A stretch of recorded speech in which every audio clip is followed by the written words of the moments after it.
Esse podcast fictício é uma produção desenvolvida em parceria com a disciplina Responsabilidade Socioambiental da Pontifícia Universidade Católica do Paraná.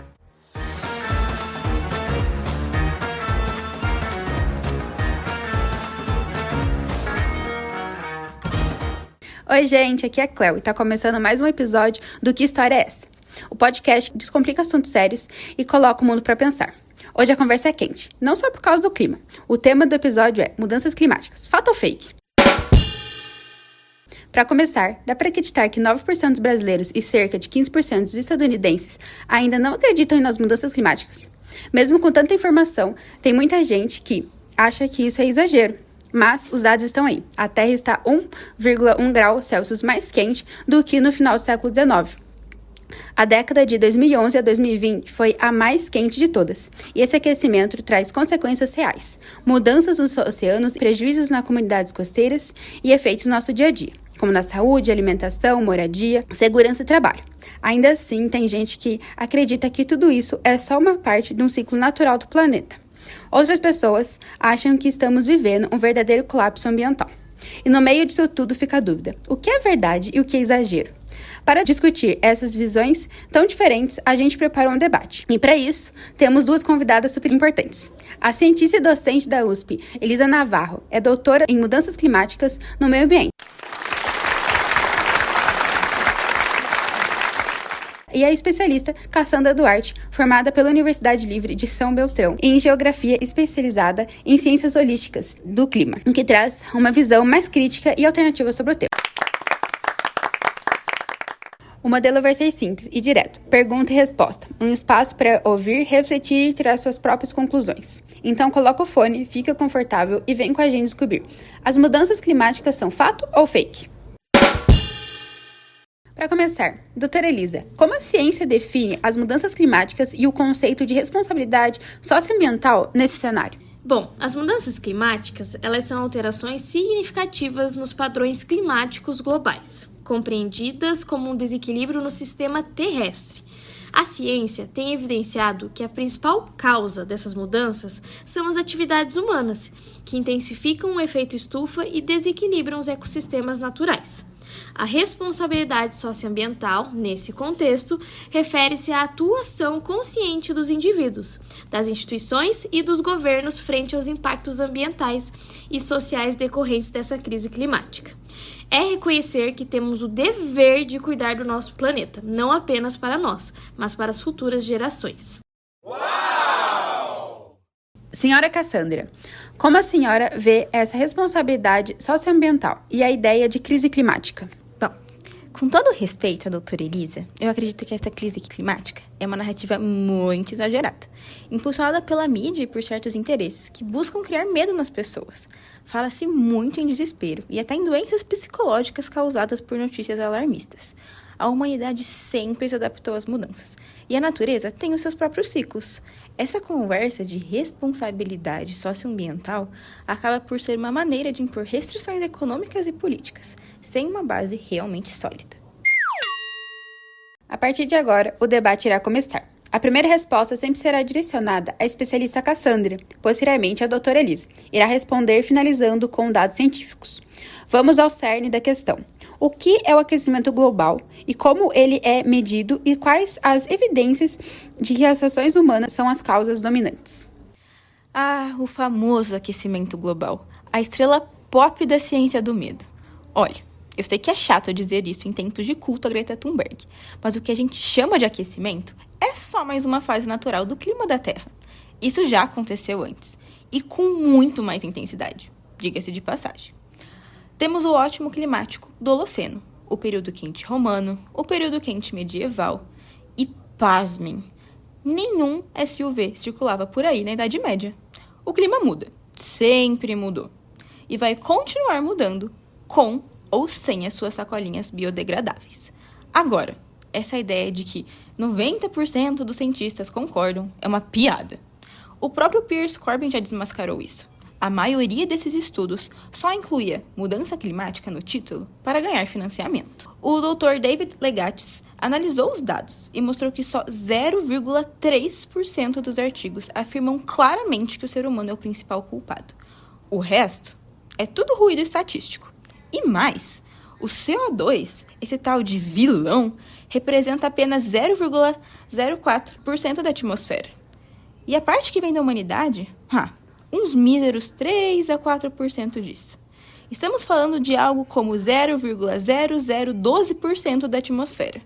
Como é que um gás em tão pouca quantidade tem esse poder mágico de transformar o clima global inteiro? E para quem faltou na aula de química, o CO2 é o gás da vida. Sem ele, as plantinhas não crescem. E bom, sem plantinha, sem gente. Sem contar que a tal teoria do efeito estufa viola a segunda lei da termodinâmica. O calor não vai de um corpo frio, a atmosfera, para um corpo quente, a Terra. Isso é física de ensino médio, mas parece que muitos especialistas por aí andaram matando aula. E ainda tem gente que me chama de negacionista. O que você tem a dizer sobre isso, doutora Elisa? Bom, estamos em um debate onde claramente há uma discussão entre a ciência e o negacionismo. Dito isso, eu respeito a minha colega Cassandra, mas os fatos, eles são inegociáveis. Vamos a eles? Então, o aquecimento global, ele refere-se ao aumento gradual e observado da temperatura da superfície global, impulsionado pelas emissões antropogênicas de gases de efeito estufa. Esse aumento ele é medido por meio de dados de estações meteorológicas e satélites, que registram um aumento de quase 1 grau Celsius desde que o período pré-industrial. A ciência é clara, os efeitos estufa é um processo natural e essencial à vida na Terra, mas as emissões humanas estão intensificando e causando um desequilíbrio no balanço de energia do planeta. O dióxido de carbono, CO2, é sim um gás de efeito estufa não condensável e pode permanecer na atmosfera por centenas de anos. Testemunhos de gelo, que são amostras de geleiras, mostram uma forte correlação entre os níveis de CO2 e a temperatura ao longo de 400 mil anos. E os níveis atuais de CO2, acima de 400 ppm, são consideravelmente maiores do que os picos de 300 ppm observados nesse período histórico. Embora o vapor d'água seja o gás de efeito estufa mais abundante, o CO2 é o botão de controle do termostato terrestre, pois o aumento no CO2 inicia um aquecimento que é ampliado pelo vapor d'água. Modelos científicos e dados de satélites demonstram que fatores naturais como a atividade solar, vulcões e ciclos orbitais não são capazes de explicar o aquecimento observado nas últimas 4 décadas. As simulações mostram que apenas a inclusão das causas humanas e naturais se alinha com a temperatura observada a partir de 1940. Se não agirmos, o aquecimento global provavelmente atingirá 1,5 graus Celsius entre 2030 e 2052, com riscos graves para a humanidade e os ecossistemas. Esses fatos eles são verificáveis e publicados por artigos científicos. Nada do que eu estou trazendo aqui é de mera percepção pessoal. É assim que se faz ciência. Bom, vamos partir para o segundo bloco com o tema de crise alimentar e agricultura. Especialista Cassandra, a senhora crê que a agricultura brasileira está em risco e a culpa desse impacto é das mudanças climáticas? Impacto? Bom, claro que impacta. E positivamente. O CO2 é fertilizante atmosférico. As plantas crescem mais, ficam mais resistentes à seca e a produtividade agrícola mundial só aumenta. Se você gosta de comer arroz, trigo, milho, devia agradecer o CO2 e não demonizá-lo. O aumento desse gás coincidiu com colheitas recordes no mundo todo. Mas, claro, isso não entra no script apocalíptico da ONU. A crise alimentar, meus caros, não tem nada a ver com o clima. Tem a ver com políticas burras. Veja o Sri Lanka. Baniram fertilizantes sintéticos porque queriam ser verdes e colapsaram a agricultura. E depois colocam a culpa no clima. Francamente, a ONU mesma já admitiu que há comida suficiente no mundo. O problema é má gestão, guerra, logística, inflação. Coisas que, curiosamente, não se resolvem plantando painel solar no Saara. E aí vem essas políticas ambientalistas que mais parecem um manual de sabotagem econômica. Proíbem fertilizantes, taxam produções, reduzem rebanhos. A Holanda, que é uma potência agrícola, quase parou por causa de metas idiotas de redução de nitrogênio.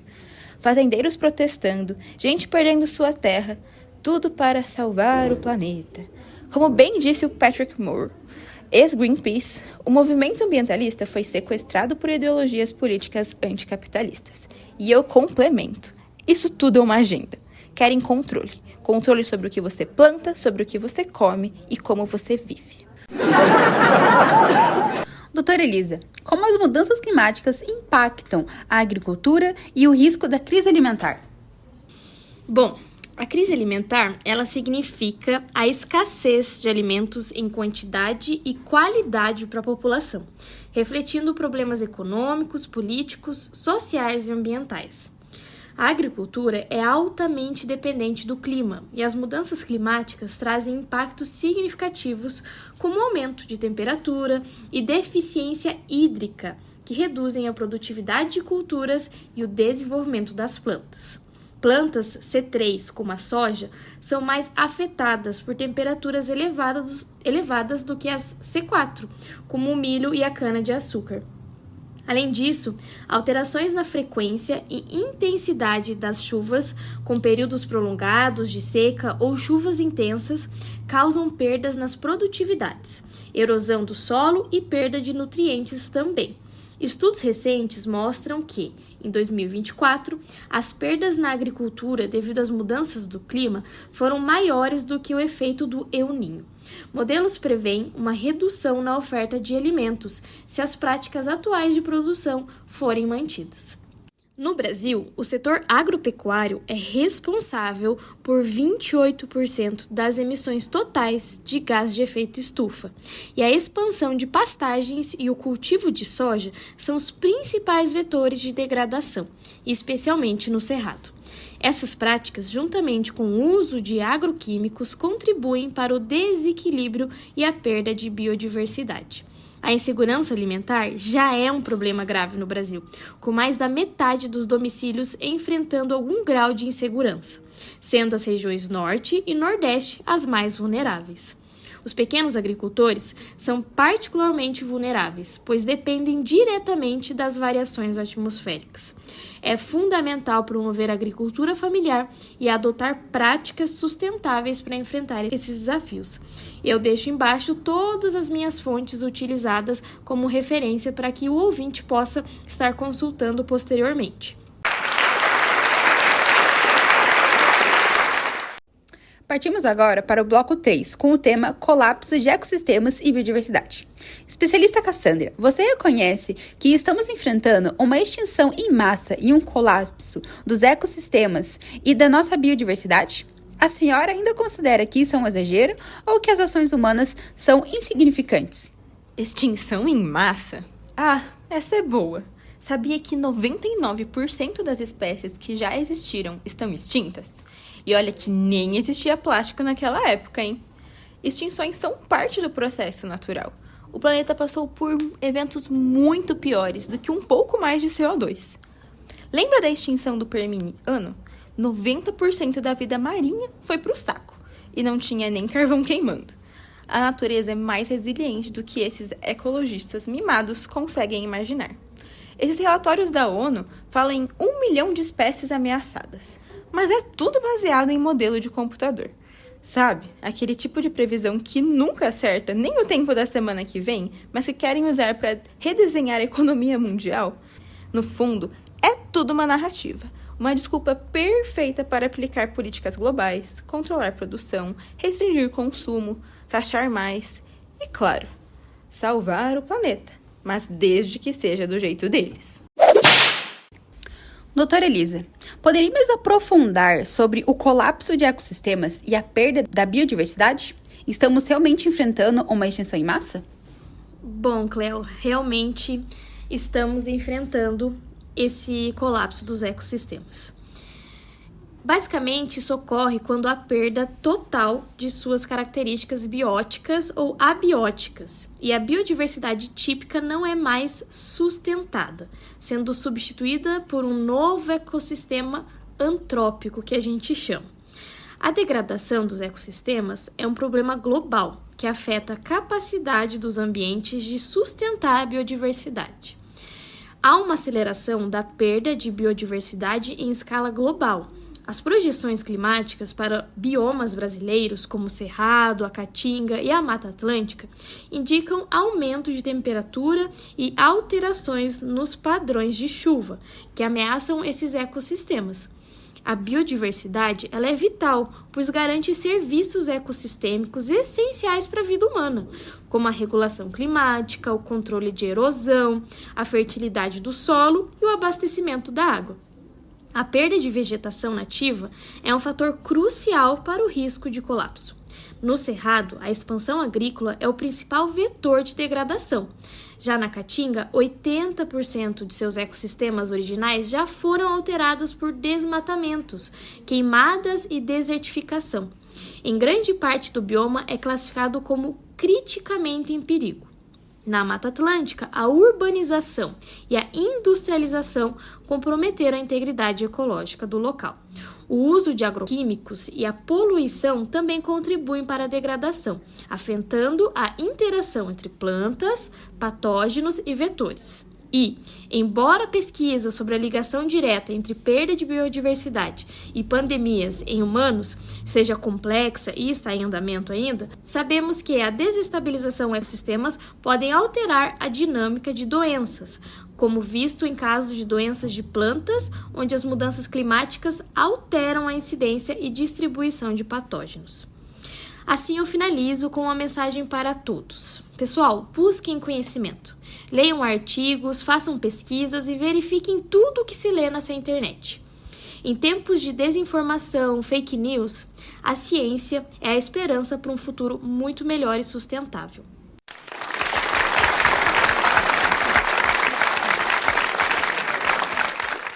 Chegamos ao final de mais um Fato ou Fake. E após esse debate intenso, percebemos que o tema das mudanças climáticas é complexo, multidisciplinar e permeado por diversas perspectivas. É urgente falar sobre mudanças climáticas, responsabilidade socioambiental e negacionismo. As fontes que a doutora Elisa apresentou mostram que a ciência tem evidências robustas da influência humana do aquecimento global, nos impactos na agricultura e no colapso dos ecossistemas. E o papel de cada um de nós, enquanto cidadãos e futuros profissionais, é fundamental para discernir entre informação baseada em evidências e desinformação. Precisamos de pensamento crítico, estímulo à diversidade de visões e colaboração entre cientistas, professores e jornalistas para promover o letramento climático e tomar decisões informadas. E assim a gente encerra o nosso episódio de hoje. Muito obrigada a você que ficou com a gente até aqui, ouvindo, refletindo e se informando sobre um tema tão importante e urgente. Obrigada por acompanhar o Que História é Essa? E até o próximo episódio.